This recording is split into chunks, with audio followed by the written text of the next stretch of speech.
महाभारत युद्ध में विजयी होने के बाद पांडवों ने कई वर्षों तक हस्तिनापुर पर शासन किया। युधिष्ठिर एक न्यायप्रिय और धर्मनिष्ठ राजा बने, लेकिन युद्ध की विभीषिका और उसके परिणाम स्वरूप हुई अपनों की मृत्यु ने उनके मन को शांत नहीं होने दिया। सभी पांडवों के हृदय में वैराग्य आ गया। वे समझ चुके थे कि इस संसार की सारी उपलब्धियां क्षणिक है और धर्म ही अंतिम सत्य है। इसलिए उन्होंने राज्य अपने पौत्र परीक्षित को सौंपा, जो अभिमन्यु और उत्तरा के पुत्र थे। इसके बाद उन्होंने अपनी पत्नी द्रौपदी के साथ स्वर्ग की ओर प्रस्थान करने का निर्णय लिया। इस अंतिम यात्रा को महाप्रस्थान कहा गया। पांडव और द्रौपदी हिमालय की ओर चल पड़े, नंगे पांव, सन्यासी की भांति। इस यात्रा में कोई भौतिक सुख सुविधा नहीं थी, बस सत्य, धर्म, त्याग और तपस्या की भावना थी। द्रौपदी सबसे पहले गिरी। जब द्रौपदी गिर पड़ी, भीम ने युधिष्ठिर से कारण पूछा।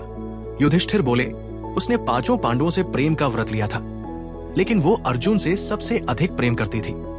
उसका ये पक्षपात उसके पतन का कारण बना। यात्रा में आगे बढ़ते हुए सहदेव भी गिर पड़े। युधिष्ठिर ने कहा, उसे अपनी बुद्धिमत्ता पर अत्यधिक गर्व था। ये अहंकार उसकी गिरावट का कारण बना। थोड़ी दूर और चले, नकुल भी गिर गए।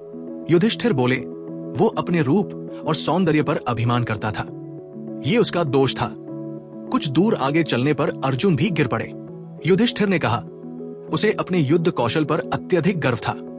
उसने सोचा था कि वो अकेले पूरी पृथ्वी को जीत सकता है। ये घमंड उसका पतन लाया। आखिर में बलशाली भीम भी गिर पड़े। युधिष्ठिर ने कहा, भीम को अपनी ताकत और भोजन प्रियता पर घमंड था। ये दोष उसे पीछे छोड़ गया। अब केवल युधिष्ठिर बच गए थे। उनके साथ एक कुत्ता पूरी यात्रा में साई की तरह चल रहा था। अंत में जब यमदूत उन्हें स्वर्ग ले जाने आए, उन्होंने कुत्ते को पीछे छोड़ने को कहा।